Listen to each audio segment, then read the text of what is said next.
Es gibt viele Dokumentationen über den Zweiten Weltkrieg, in denen von den Massakern der Nazis die Rede ist.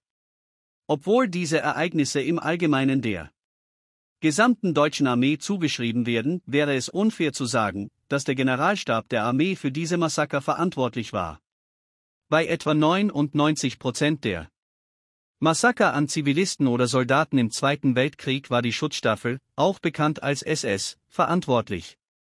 Die SS mag auf den ersten Blick wie Soldaten aussehen, aber sie ist tatsächlich nicht dem Generalstab der deutschen Armee unterstellt. Um dies genauer zu erklären, war sie Hitlers persönliche Armee. Natürlich ist es eine lange Diskussion, inwieweit der Generalstab von den Massakern Kenntnis hatte und ob sie hätten verhindert werden können. In der SS gab es viele Kommandeure, deren Namen mit Massakern in Verbindung gebracht wurden. Einer von ihnen war Oskar Dirlewanger. In diesem Video werden wir Oskar Dirlewanger und seine Taten im Zweiten Weltkrieg untersuchen. Er wurde am 26. September 1895 in Würzburg geboren. Da sein Vater im Handel tätig war, hatte er eine behütete Kindheit. Als der Erste Weltkrieg ausbrach, meldete er sich freiwillig zur Armee und war an der Besetzung Belgiens beteiligt. Später wurde seine Einheit nach Frankreich geschickt. Während dieser Kämpfe wurde er 6-mal verwundet und erhielt zuerst das Eiserne Kreuz 2. Klasse und später das Eiserne Kreuz 1. Klasse. Als Deutschland kapitulierte, hatte Oskar Dirlewanger den Rang eines Leutnants.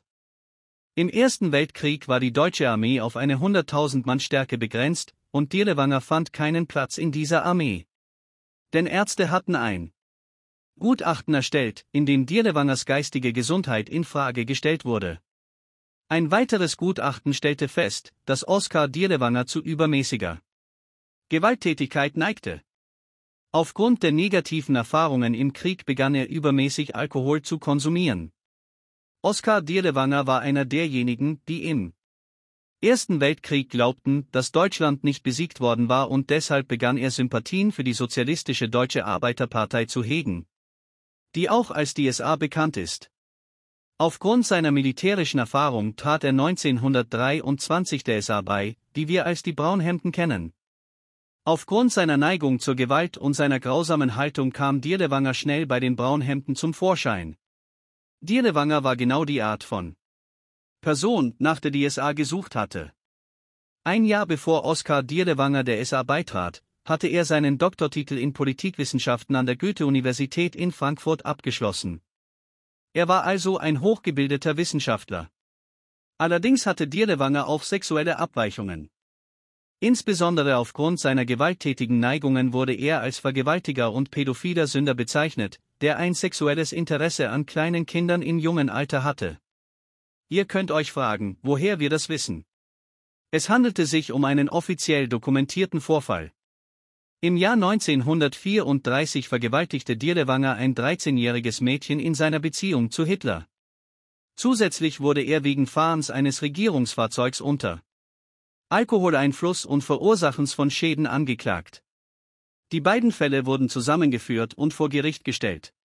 Er wurde in beiden Fällen für schuldig befunden und zu einer 2-jährigen Gefängnisstrafe verurteilt. Sein Doktortitel wurde ihm ebenfalls aberkannt. Nach seiner Freilassung im Jahr 1936 meldete sich Dirlewanger freiwillig für die Deutsche Legion Condor im Spanischen Bürgerkrieg. Dies war eine gute Gelegenheit für ihn, die von ihm entwickelten Technologien für die Deutschen zu testen. Dirlewanger war 3 Jahre lang erfolgreich im Spanischen Bürgerkrieg im Einsatz. Auch dort wurde er 3-mal verwundet.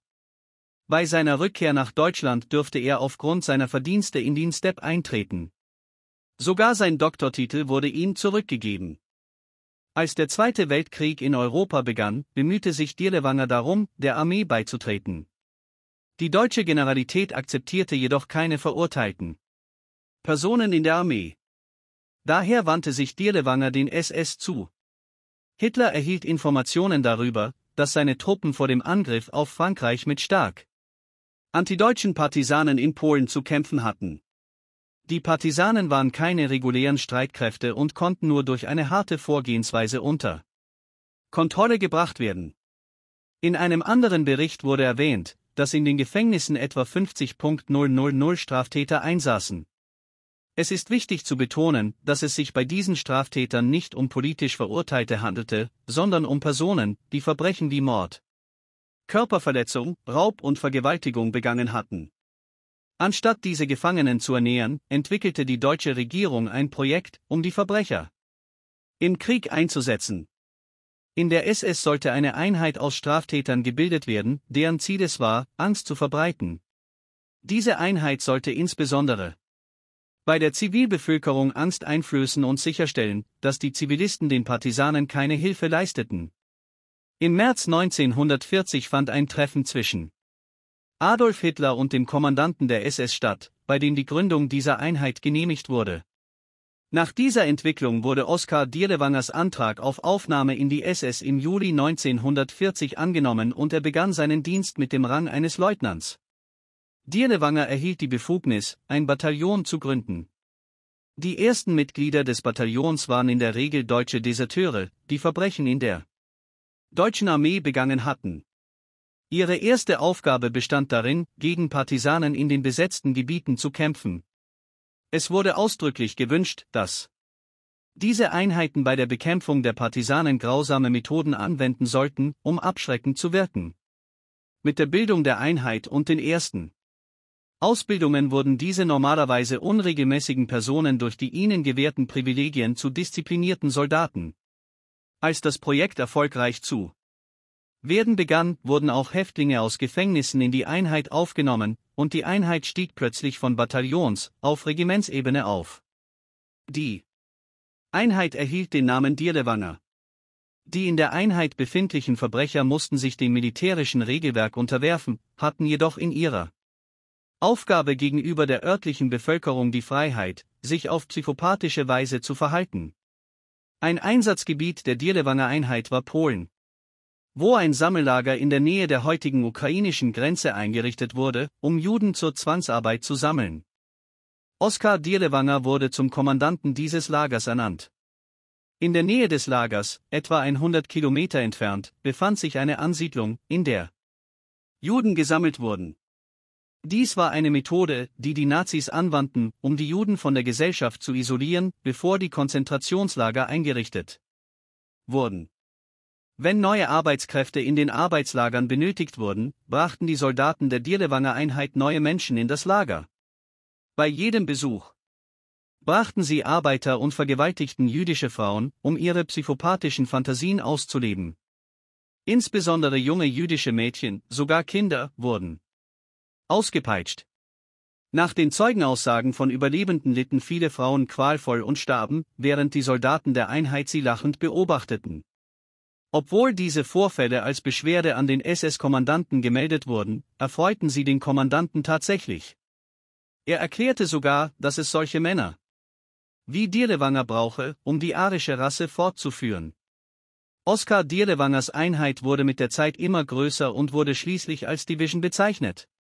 Historiker argumentieren jedoch, dass diese Division nie über die Ebene einer Brigade hinausging.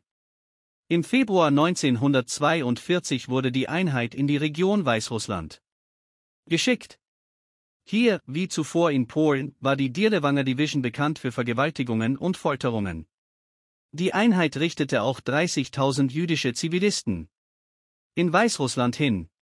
Diese Exekutionen erfolgten in der Regel durch das Zusammenpferchen von Menschen in Ställe und deren Verbrennung. Diese Ereignisse wurden im Film Kamenzi aus dem Jahr 1985 dargestellt. Während des Zweiten Weltkriegs wurden auch von der SS spezielle Todeskommandos gebildet, deren Aufgabe es war, jüdische Zivilisten zu töten. Insbesondere die Dirlewanger Division in Weißrussland verbreitete eine enorme Angst unter der Zivilbevölkerung. Nachdem sich die sowjetischen Streitkräfte im Jahr 1944 weiterhin von Osten her vorwärts bewegt und die Tore von Warschau erreicht hatten, begannen polnische Widerstandskämpfer einen Angriff auf die deutschen Truppen mit aller Kraft, in der Annahme, dass ihnen die Sowjets zu Hilfe kommen würden. Stalin entschied jedoch, seine Armee zu stoppen. Hitler gab den Befehl, Warschau vollständig zu zerstören, als Vergeltungsmaßnahme für die Ereignisse, die als Warschauer Aufstand in die Geschichte des Zweiten Weltkriegs eingegangen sind. Besonders die Dirlewanger Division wurde nach Warschau geschickt und verübte grauenhafte Massaker an der Zivilbevölkerung, die unvorstellbar waren. Die Dirlewanger Division spielte eine große Rolle bei der brutalen Ermordung von über 40.000 Polen in einem Viertel von Warschau. Mit dem Befehl des nationalsozialistischen Regimes, alles Lebende zu töten, wurden Kinder, Frauen, Jugendliche und Ältere hingerichtet. Außerdem setzte die Division 3 Krankenhäuser in Warschau, in denen sich Patienten befanden, in Brand und verbrannte sie. Die widerständigen Krankenschwestern wurden vergewaltigt und anschließend zusammen mit den Ärzten nackt gehängt. Die Abscheulichkeiten der Division hörten damit nicht auf. Als sie ein Waisenhaus mit etwa 500 Kindern entdeckten, töteten die Mitglieder der Division die Kinder mit ihren Bajonetten. Dirlewanger hatte in diesem Befehl betont, dass sie keine Patronen verschwenden sollten. Ebenso wurden Zivilisten in Gebäude gepfercht und mit Flammenwerfern verbrannt. Es wird geschätzt, dass während des 63-tägigen Aufstands über 150.000 polnische Zivilisten getötet wurden, wobei fast die Hälfte dieser Opfer durch die Dirlewanger Division ermordet wurde. Nach der Niederschlagung des Aufstands erhielt Oskar Dirlewanger für seine Erfolge das Ritterkreuz des Eisernen Kreuzes verliehen. Nach der Niederschlagung des Aufstands wurde die Division an der Ostfront in Ungarn und im östlichen Teil Deutschlands zur Verteidigung eingesetzt. Im Februar 1945 wurde die Division mit der 36. SS-Division vereinigt. Einige Tage nach diesem Zusammenschluss wurde Oskar Dirlewanger angeschossen und verwundet. Dies war seine 12. Verwundung im Krieg, und er wurde daraufhin von der Front abgezogen. Da Dirlewanger wusste, dass er für seine Taten nicht ungestraft bleiben würde, versuchte er nach dem Krieg, sich in der Zivilbevölkerung zu verstecken. Er versuchte, mit gefälschter Identität aus Deutschland zu fliehen, wurde jedoch von einem jüdischen Mann erkannt und verraten. Nach seiner Verhaftung wurde Dirlewanger in ein Gefangenenlager gebracht. Es wird berichtet, dass er dort an einem Herzinfarkt starb und in einem namenlosen Grab begraben wurde. Bevor wir das Video beenden, können wir Oskar Dirlewanger mit einigen Worten wie Psychopath, Sadist, Vergewaltiger, Kindermörder beschreiben. Vielen Dank, dass Sie das Video bis zum Ende angesehen haben. Bleiben Sie gesund und auf Wiedersehen.